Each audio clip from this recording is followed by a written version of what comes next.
یہ شادی برکتوں سے خالی رہی ہے؟ بھائی کائنات میں اس سے زیادہ برکتوں والی کون سی شادی ہوگی؟ اس شادی کے نتیجے میں اللہ نے جو اولاد عطا فرمائی ہے، آج زمانہ اسے امام حسن کے نام سے یاد کرتا ہے اور امام حسین کے نام سے یاد کرتا ہے۔ تو برکت ہوئی ہے یا نہیں ہوئی؟ اولاد ہوئی ہے یا نہیں ہوئی؟ اور اولاد فرما بردار ہوئی ہے یا نہیں ہوئی؟ تو یہ سفر کے مہینے میں شادی ہوئی۔ سفر کے مہینے میں نئی دکان شروع نہیں کرنی، نیا کاروبار شروع نہیں کرنا، کی برکت ہی نہیں ہوگی۔ سفر کے مہینے میں ہم نے لمبا سفر نہیں کرنا، ایکسیڈنٹ ہو جائے گا، راستے میں تکلیف آ جائے گی۔ تو یہ وہ سارے کے سارے غلط خیالات ہیں جو آج بھی کچھ مسلمانوں کے اندر موجود ہیں، کچھ مسلمانوں کے اندر یہ پائے جاتے ہیں۔ تو میں نے آپ کو مسئلہ عرض کر دیا کہ اللہ رب العزت نے سفر کے مہینے میں کسی قسم کی منحوس گھڑی کو پیدا نہیں کرتا۔ اور یہ بات بھی یاد رکھیں کہ سال میں ایک سال میں کتنے مہینے ہوتے ہیں؟ 12 مہینے ہوتے ہیں۔ شمسی سال ہو جنوری فروری 12 مہینے ہیں، اور قمری سال ہو 12 مہینے ہیں۔ اور یہ 12 مہینے یہ عرب والوں نے نہیں بنائے تھے، یہ حضور علیہ السلام نے نہیں بنائے۔ اس کے بارے میں اللہ نے قرآن میں فرمایا ان عدت الشہور عند اللہ 12 شہرا فی کتاب اللہ۔ اللہ خود قرآن میں فرما رہا ہے کہ لوگوں، اللہ کے ہاں تمہارے مہینوں کی تعداد 12 ہیں، یعنی سال کے 12 مہینوں کو کس نے بنایا ہے؟ جی اللہ نے بنایا۔ تو مجھے بتائیں، اللہ کی بنائی ہوئی چیز میں کوئی نقص ہو سکتا ہے؟ کوئی کمی ہو سکتی ہے؟ کوئی عیب ہو سکتا ہے؟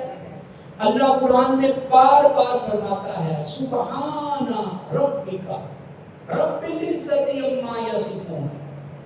یہ جو سبحان ہے نا، سبحان، ہم تسبیح بھی پڑھتے ہیں سبحان اللہ سبحان اللہ سبحان اللہ، تو خالی تسبیح نہیں پڑھنی، اس کے معنی کے اوپر بھی غور کرنا ہے۔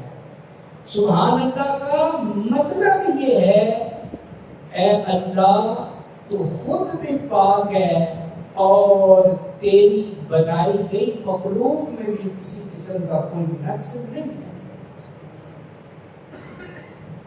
اور یاد رکھیں یہ زمانہ، یہ وقت کیسے بنتا ہے؟ توجہ کیجیے گا، 60 سیکنڈ مکمل ہوں تو 1 منٹ بنتا ہے، 60 منٹ جمع ہو جائیں تو پھر 1 گھنٹہ بنتا ہے، اور جب چند گھنٹے جمع ہو جائیں تو پھر 1 دن بنتا ہے۔ کچھ دنوں کو جمع کر لیں تو 1 ہفتہ بن جائے گا، 4 ہفتوں کو جمع کر جائیں تو 1 مہینہ بن جائے گا، 12 مہینوں کو جمع کر لیں تو 1 سال بن جائے گا، 100 سالوں کو جمع کر لیں تو 1 صدی بن جائے گی، اور جب صدیوں کو جمع کر لیں تو زمانہ بن جائے گا، وقت بن جائے گا۔ تو مجھے بتائیں، سیکنڈ سے لے کر زمانے کو بنانے والی کوئی اور ذات نہیں ہے، وہ رب ذوالجلال کی ذات گرامی ہے، وہ خالق کائنات کی ذات گرامی ہے۔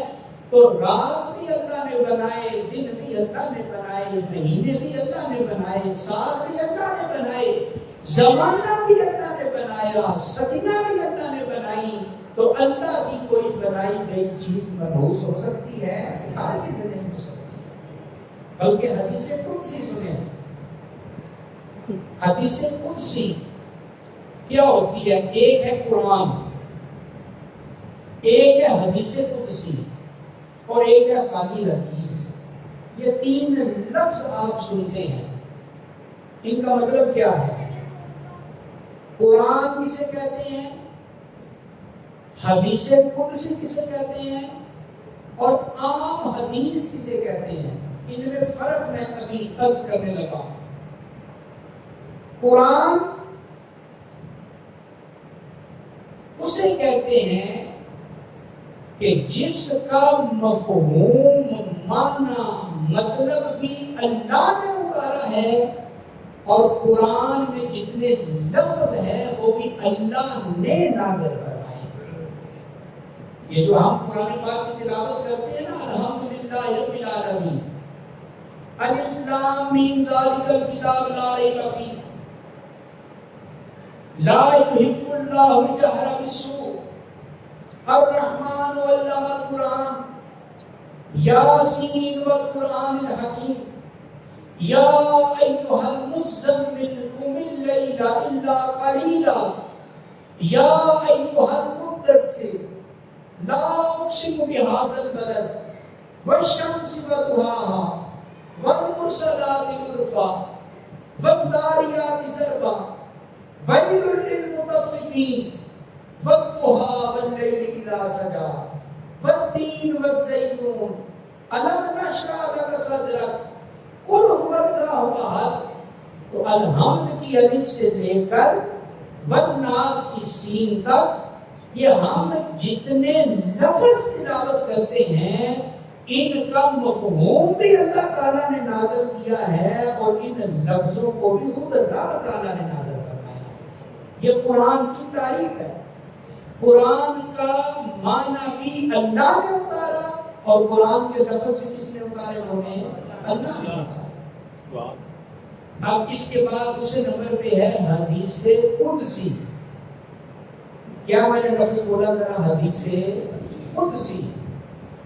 حدیث قدسی وہ ہوتی ہے مفہوم اللہ کی طرف سے ہے، معنی اللہ کی طرف سے ہے، مطلب اللہ کی طرف سے ہے، مگر اس کو لفظوں میں نبی پاک صلی اللہ علیہ وسلم نے خود بیان فرما دیا۔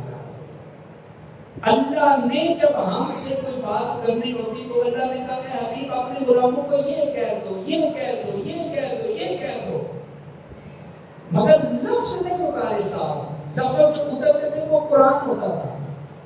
تو جب اللہ نے کہا نا اپنی امت کو یہ بتا دیں، تو اس مفہوم کو حضور نے جو اپنے لفظوں کے اندر بیان کر دیا اسے حدیث قدسی کہا جاتا ہے۔ مفہوم اللہ کی طرف سے اور لفظ کس کی طرف سے؟ نبی پاک کی طرف سے۔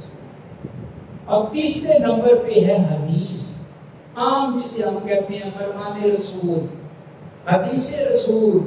حدیث رسول وہ ہوتی ہے مفہوم بھی نبی پاک کا ہوتا ہے، اور وہ لفظ بھی حضور علیہ السلام کی زبان سے نکلے گئے ہوتے ہیں۔ تو یہ تین فرق یاد رکھنے چاہیے، قرآن اور ہے، حدیث قدسی اور ہے، اور عام حدیث اور ہے۔ اب حدیث قدسی میں آپ کے سامنے بیان کرنے لگا ہوں جو ہمارے موضوع کے متعلق ہے، ہمارے عنوان کے متعلق ہے۔ حدیث قدسی سنیں، رب کائنات نے فرمایا یوزینی ابن آدم یسب الدہر وانا الدہر۔ حضور فرماتے ہیں اللہ نے فرمایا، کیا فرمایا؟ آدم کا بیٹا مجھے تکلیف دیتا ہے۔ کیا؟ آدم کا بیٹا۔ آدم کا بیٹا کون ہے؟ انسان، لوگ، میں، آپ، ساری کائنات کے لوگ، سارے آدم کے بیٹے ہیں۔ تو کیا فرمایا رب کائنات نے؟ آدم کا بیٹا مجھے تکلیف دیتا ہے۔ اے باری تعالیٰ، تجھے کون تکلیف دے سکتا ہے؟ تجھے کون نصیحت دے سکتا ہے؟ تو احکم الحاکمین ہے، تو علیم بذات الصدور ہے، تو خبیر بما یعملون ہے، تو علی کل شیء قدیر ہے، تو مالک یوم الدین ہے۔ اے اللہ تجھے کون تکلیف پہنچا سکتا ہے؟ فرمایا آدم کا وہ بیٹا مجھے تکلیف دیتا ہے جو یہ کہتا ہے کہ زمانہ برا ہے، جو وقت کو برا کہے، زمانے کو برا کہے، وہ اللہ کو تکلیف دیتا ہے، اس لیے کہ زمانہ اللہ نے بنایا ہے۔ زمانہ کس نے بنایا ہے؟ اللہ نے بنایا ہے۔ تو جب ہم کہیں سفر کا مہینہ بڑا منحوس ہے تو گویا ہم نے اللہ کی تخلیق میں عیب ظاہر کرنے کی کوشش کی ہے، اللہ کی بنائی گئی چیز میں ہم نے کمی پیدا کرنے کی کوشش کی ہے، اور اللہ کی تخلیق میں کوئی عیب نہیں ہو سکتا۔ اللہ کے بنائے گئے زمانے میں کوئی کمی، کوئی کجی، کوئی نقصان، کوئی کسی قسم کا نقص نہیں ہو سکتا۔ تو اس سے پتہ چلا عقیدہ مضبوط کر لو، سفر کا مہینہ منحوس نہیں ہوتا، اس مہینے میں کوئی بلائیں نہیں اترتی، اس مہینے میں کوئی تکلیفیں نہیں آتی، اور جو یہ کہے گویا وہ اللہ کے اوپر بہتان باندھ رہا ہے، وہ اللہ کو اذیت دے رہا ہے، وہ اللہ کو تکلیف پہنچا رہا ہے۔ اور ایک مسئلہ یہاں اور میں آپ کے سامنے بیان کر دوں حضرات، آج کا جو حالات ہیں پاکستان کے تو بہت ہر حوالے سے ستیہ ناس ہے، ہر حوالے سے جس شعبے کو اٹھا کے دیکھیں ستیہ ناس ہے۔ تو لوگ کیا کہتے ہیں تنگ آ کے؟ لوگ کہتے ہیں زمانہ بڑا پیڑا آ گیا، سادہ زمانہ چنگا سی۔ بزرگ کہتے ہیں سادہ زمانہ چنگا سی، اے زمانہ بڑا پیڑا آ گیا، سادہ ویلا بڑا چنگا سی، اے زمانہ دے بڑا خراب ہے، اے ویلا بڑا خراب ہے۔ تو مجھے بتائیں زمانے کو کہہ رہے ہو زمانہ خراب ہے، وقت کو کہہ رہے ہو وقت خراب ہے، تو یہ وقت، یہ زمانہ، یہ ہفتے، یہ مہینے، یہ سال، یہ صدیاں، یہ کس نے بنائے ہیں؟ اللہ نے بنائے ہیں۔ تو جو یہ کہے زمانہ پیڑا آ گیا ہے، ویلا پیڑا آ گیا ہے، گویا اس حدیث کے مطابق وہ بھی اللہ کو اذیت پہنچا رہا ہے، وہ بھی اللہ کو تکلیف پہنچا رہا ہے۔ آپ یہ کہہ سکتے ہیں حالات بڑے خراب ہیں، یہ کہہ سکتے ہیں ہم خراب ہو گئے ہیں، یہ کہہ سکتے ہیں ہماری اولادیں خراب ہو گئی ہیں، یہ کہہ سکتے ہیں کہ لوگ خراب ہو گئے ہیں۔ زمانہ خراب نہیں، وقت خراب نہیں، حضرات زمانہ تو وہی ہے، وقت تو وہی ہے، وہی رات ہے، وہی دن ہے، سورج نکلتا ہے تو دن ہو جاتا ہے، ڈوبتا ہے تو رات ہو جاتی ہے، رات وہی وقت ہے، دن وہی وقت ہے۔ اگر ایسا ہو کہ دن 48 گھنٹے کا ہو جائے، رات 48 گھنٹے کی ہو جائے، کبھی ایسا ہوا نہیں ہوا۔ کیوں؟ کیونکہ یہ اللہ نے لیل و نہار پیدا کیے ہیں، اور اللہ نے جیسے پیدا کیے ہیں جیسے یہ پہلے تھے آج بھی ویسے ہیں، جیسے پہلے سورج نکلتا تھا ویسے آج نکلتا ہے، جیسے پہلے زمانہ گزرتا تھا ویسے آج گزرتا ہے۔ تو یہ نہیں کہنا زمانہ بڑا پیڑا ہے یا ویلا بڑا پیڑا ہے، زمانہ وہی ہے، وقت وہی ہے، دن وہی ہے، رات وہی ہے، سال وہی ہے، صدیاں وہی ہیں، برکت ختم ہو رہی ہے، رحمت ہم سے رخصت ہو رہی ہے، ہمارے اندر کمیاں ہیں، ہمارے اندر کمزوریاں ہیں، ہمارے اندر عیب ہیں، مگر اللہ کی بنائی گئی کسی چیز میں کوئی نقص یا عیب موجود نہیں ہے۔ اسی طرح حضرات محترم کچھ لوگ وہ ہیں جو اپنے لیے بعض چیزوں کو منحوس سمجھ لیتے ہیں، بدشگونی کرتے ہیں۔ بدشگونی کیا ہوتی ہے؟ کسی چیز کے بارے میں برا خیال، بری سوچ کہ یہ چیز مجھے تکلیف پہنچائے گی، یہ چیز مجھے نقصان دے گی، اسے کہتے ہیں بدشگونی۔ تو اسلام میں بدشگونی کرنا بھی جائز نہیں ہے، بدشگونی کرنا اسلام میں جائز نہیں ہے۔ اب بدشگونی کیا ہے؟ دو چار مثالیں دیتا ہوں تو آپ سمجھ جائیں گے۔ آج کل خیر سے ایسے لوگ بھی آپ کو نظر آئیں گے 60-70 لاکھ کی نئی گاڑی لے کر آئیں گے 0 metre applied for showroom سے نئی گاڑی. اگلے دن آپ دیکھیں گے کہ گاڑی کے ساتھ جوتا باندھا ہوا ہے. یہ اکثر آپ دیکھتے ہیں ٹرک بس سے ٹرالیاں جوتا باندھا ہوا ہے. کیوں باندھا ہوا ہے جی؟ گاڑی کو نظر نہ لگ جائے, ایکسیڈنٹ نہ ہو جائے. تو یہ ہمارا دین ہمیں اس چیز کا حکم دیتا ہے؟ ہرگز نہیں دیتا. 60 لاکھ کی گاڑی لے کر جوتا باندھ لینا, نیا گھر بنایا 2 کروڑ کی کوٹھی بنائی تو اس چھت کے اوپر ہانڈی الٹی کر کے رکھ لینا, دیواریں بنائی چوکاٹیں لگائی تو ان کے اوپر کو گانے باندھ دینا. اسی طرح جناب والا رات کے وقت کینچی نہیں چلانی, بڑے برکتی آ جائے گی. رات کے وقت گھر میں جھاڑو نہیں دینا, رزق میں کمی آ جائے گی. رات کے وقت کنگھی نہیں کرنی, نحوست پیدا ہو جائے گی. تو حضرات یہ ساری سوچیں, یہ سارے کے سارے نظریات جہالت کے اوپر مبنی ہیں, گمراہی کے اوپر مبنی ہیں. ہم مسلمان ہیں اور ہمارا اللہ کے اوپر یقین ہونا چاہیے, رب کے اوپر پختہ ایمان ہونا چاہیے. اور رب تعالیٰ نے کیسا گوٹ فیصلہ فرما دیا قرآن میں. اللہ نے فرمایا اے انسان یاد رکھ وَإِن يَمْسَسْكَ اللَّهُ بِضُرٍّ فَلَا كَاشِفَ لَهُ وَإِن يُرِدْكَ بِخَيْرٍ فَلَا رَادَّ لِفَضْلِهِ. فرمایا اگر اللہ تمہیں تکلیف پہنچانا چاہے تو ساری دنیا بھی مل جائے, تمہیں اس تکلیف یا اس نقصان سے لوگ بچا نہیں سکتے. اور اگر اللہ تمہیں نفع دینا چاہے, اللہ تمہیں فائدہ دینا چاہے, اللہ تمہیں برکت دینا چاہے تو کوئی طاقت اللہ کی برکت کو تم سے دور نہیں کر سکتی.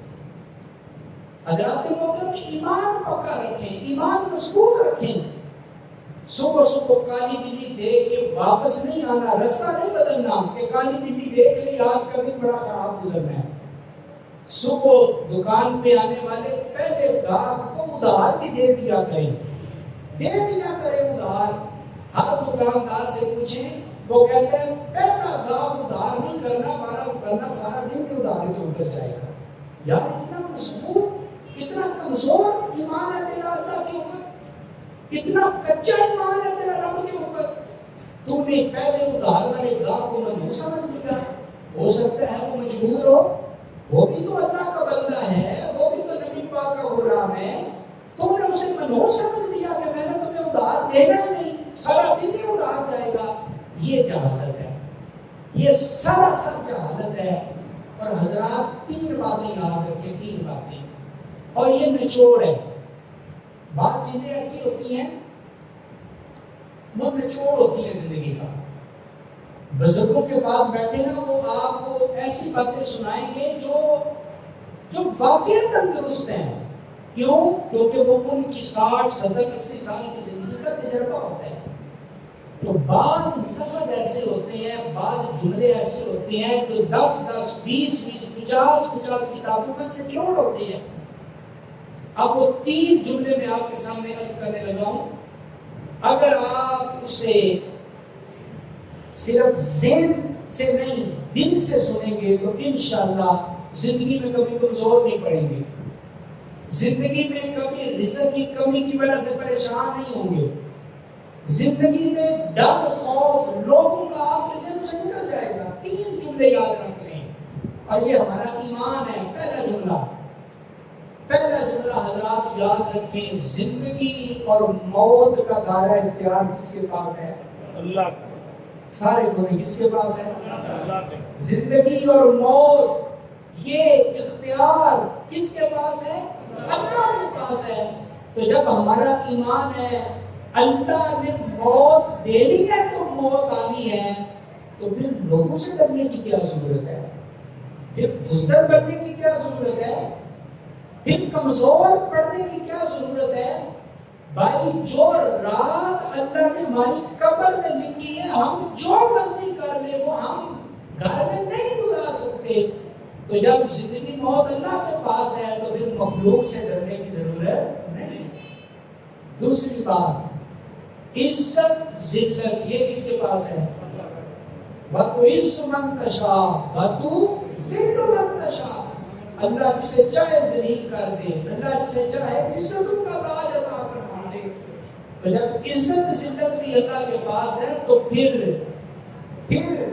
لوگوں سے عزت تلاش نہیں کرنی چاہیے, لوگوں سے ڈر کے کسی کی عزت نہیں کرنی چاہیے, لوگوں سے ڈر کے کسی کی خوشامد چاپلوسی نہیں کرنی چاہیے, اس لیے کہ عزتوں کی کا تاج عطا فرماتا ہے تو کوئی اور نہیں, وہ میرا رب عطا فرماتا ہے. اب تیسری چیز حضرات رزق یہ کس کے پاس ہے؟ بڑے تھوڑے بندے بولے کس کے پاس ہے؟ 12واں سپارہ پڑھو, پہلی آیت پہلی لائن اللہ کہتا ہے وَمَا مِن دَابَّةٍ فِي الْأَرْضِ إِلَّا عَلَى اللَّهِ رِزْقُهَا. فرمایا زمین کے اوپر جتنے چلنے والے ہیں, انسان کی بات نہیں, جتنے چلنے والے ہیں, پرندے بھی چلتے ہیں, جانور بھی چلتے ہیں, انسان بھی چلتے ہیں, ان سب کا رزق کس کے پاس ہے؟ اللہ کے پاس ہے. حضرات انسان تو ایک روٹی صبح کھا لے ایک شام کو کھا لے تو زندہ رہ سکتا ہے, پھر بھی انسان رزق کے لیے پریشان ہوتا ہے. بھینس دیکھی ہے آپ نے, ہاتھی دیکھا ہے آپ نے, گائے دیکھی ہے آپ نے, وہ ایک ایک وقت میں کئی کلو چارہ کھا جاتے ہیں, وہ ایک دو ہفتوں میں کئی من چارہ کھا جاتے ہیں, مگر وہ کبھی بھوک سے نہیں ڈرتے, وہ مطمئن ہے. جانوروں کو بھی پتا ہے جس رب نے ہمیں پیدا کیا ہے وہ رب ہمیں کھلائے گا بھی, وہ رب ہمیں پلائے گا بھی. ہم اتنے کمزور ہو گئے, ہمارے گھر میں 5-6 من گندم بڑونا بھرا ہوا ہے, ہم نے 4-5 بوریاں چاول کی بھی گھر میں جو ہے وہ جمع کر رکھی ہیں, ہمارے بینک میں بھی 4-5-10 لاکھ پڑے ہوئے ہیں, ہماری جیب میں بھی 50-60-70 ہزار کا موبائل ہے, موٹر سائیکل پاس ہے, اللہ نے صحت دی ہے, تندرستی دی ہے. تو انسان سمجھ جا یہ تیرا کوئی کمال نہیں, اللہ کا شکر ادا کر کے رب نے تمہیں اپنی یہ نعمتیں عطا فرما دی ہیں, رب نے تمہیں اپنی کرم نوازیاں عطا فرما دی ہیں. تو ہمیشہ اللہ کے اوپر ایمان رکھو, اس لیے کہ زندگی موت بھی اللہ کا, سارے بولیں زندگی موت بھی اللہ کے پاس ہے, عزت ذلت بھی اللہ کے پاس ہے, اور رزق بھی اللہ کے پاس ہے. تو پھر نہ الو منحوس نظر آئے گا, نہ سفر کا مہینہ منحوس نظر آئے گا, نہ کالی بلی منحوس نظر آئے گی, نہ رات کو کینچی چلاتے ہوئے آپ کو ڈرنے کی ضرورت ہے, نہ رات کو جھاڑو دیتے ہوئے ڈرنے کی ضرورت ہے. کیوں؟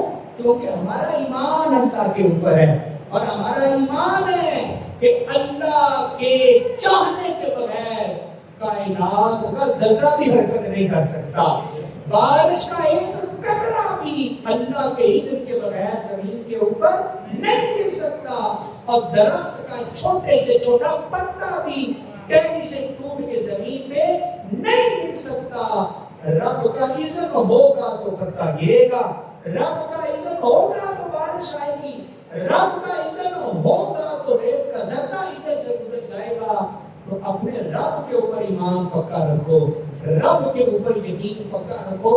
لوگ کہتے ہیں کہ پتہ نہیں میرا ستارہ گردش میں ہے, کیا کہتے ہیں ستارہ گردش میں ہے, 5 سال ہو گئے بچے کے کاغذ نہیں بن رہے, ستارہ گردش میں ہے. جو دکان شروع کرتا ہوں کاروبار کامیاب ہی نہیں ہوتا, پتہ نہیں میں منحوس ہوں, میری تقدیر ہی خراب ہے, میرا مقدر ہی خراب ہے. میں جناب جہاں پاؤں رکھتا ہوں میرا پاؤں آگے نہیں جاتا, میرا پاؤں پیچھے جاتا ہے. میں جہاں ہاتھ بڑھاتا ہوں پیچھے آگے میں جاتا ہے کہ میرا ستارہ گردش میں ہے. پتہ نہیں کسی نے کچھ کر دیا ہے. کسی نے نیلا پیلا لال سرخ ہرا کالا جادو میرے اوپر کر دیا ہے، یہ کمزور ایمان ہے، یہ کچا ایمان ہے۔ حضرات مجھے بتائیے گا ذرا، یہ میں آپ سے پوچھ رہا ہوں، آپ نے مجھے بتانا ہے حضرات، جس گھر میں فجر کے وقت جس گھر میں 80 سال کی دادی بھی مصلی بچھا کے نماز پڑھنے والی ہو، اور جس گھر میں 90 سال کا دادا بھی فجر پڑھنے والا ہو، جس گھر میں 10 سال کا بچہ اور 10 سال کی بچی بھی اٹھ کے رب کی بارگاہ میں کھڑے ہو کے نماز پڑھنے والی ہو، جس گھر میں فجر کے وقت سارے لوگ نماز ادا کر رہے ہیں، سارے لوگ فجر کے بعد قرآن کی تلاوت کر رہے ہیں، جس گھر میں تسبیح کے اوپر حضور پہ درود و سلام پڑھا جاتا ہے، جس گھر میں رب کا ذکر کیا جاتا ہے، جس گھر سے زکات نکالی جاتی ہے، جس گھر سے غرباء یتیموں مسکینوں کے لیے الگ راشن رکھا جاتا ہے، جس گھر میں حرام کا پیسہ نہیں آتا، جس گھر میں رشوت کا پیسہ نہیں آتا، جس گھر میں سود کا پیسہ نہیں آتا، سمجھ جاؤ یہ وہ خوش قسمت گھر ہے جہاں اللہ اپنی رحمتوں کو نازل کرتا ہے، اللہ اپنی برکتوں کو نازل فرماتا ہے، اللہ اپنا رزق کثرت سے اس گھر والوں کو عطا فرماتا ہے۔ اور جس گھر میں صبح 10 بجے تک کسی کی آنکھ ہی نہ کھلے، آج کل تو چھٹیاں ہیں، ہر گھر کے لیے رات ہے، 10 بجے تک 11 بجے تک آنکھ نہیں کھلتی لوگوں کی، وجہ کیا ہے؟ موبائل ہمیں سونے نہیں دیتا، 11 12 1 بج جاتا ہے، پتہ نہیں موبائل سے کیا نکل آیا ہے، نہ دادا موبائل چھوڑ رہے ہیں، نہ دادی چھوڑ رہی ہے، نہ ماں چھوڑ رہی ہے، نہ باپ چھوڑ رہے ہیں، نہ بچے چھوڑ رہے ہیں، کیا آ گیا ہے موبائل کے اندر؟ اس موبائل نے آ کر ہماری نیکوں کا ستیہ ناش کر دیا، اس موبائل نے آ کر ہماری عبادتوں کو کم کر دیا، اس موبائل نے آ کر ماں باپ کے احترام کو ختم کر دیا، اس موبائل نے آ کر ایک گھر میں رہنے والوں کو آپس میں اجنبی کر دیا۔ تو مجھے بتاؤ نا، رات 12-1 بجے تک جب آپ موبائل کی جان نہیں چھوڑیں گے تو فجر کے وقت کیسے جاگیں گے؟ آپ بھی سوئے ہوں گے، آپ کے بچے بھی سوئے ہوں گے، آپ کے گھر کے سارے لوگ جب 11 بجے جاگے، جہاں جس گھر میں فجر کی نماز نہیں پڑھی جاتی، جس گھر میں رب کا قرآن کھول کے تلاوت نہیں ہوتی، جس گھر میں رب کا ذکر نہیں ہوتا، جس گھر میں حضور کے اوپر کبھی نعت نہیں پڑھی گئی، جس گھر میں کبھی محفل میلاد نہیں ہوئی، جس گھر میں کبھی محفل ذکر نہیں ہوئی، جس گھر میں کبھی ختم شریف نہیں پڑھا گیا، جس گھر میں کبھی اللہ کی زردیں نہیں لگی، تو پھر مجھے بتائیں وہاں نہ حسد نہیں ہوگی تو کیا ہوگا؟ وہاں پہ برکتی نہیں ہوگی تو کیا ہوگا؟ اور پھر آپ کہیں کہ میرا ستارہ گردش میں ہے، پھر آپ کہیں کہ میرا ویزا نہیں لگ رہا، پھر آپ کہیں کہ میرے بچے کے کاغذ نہیں بن رہے۔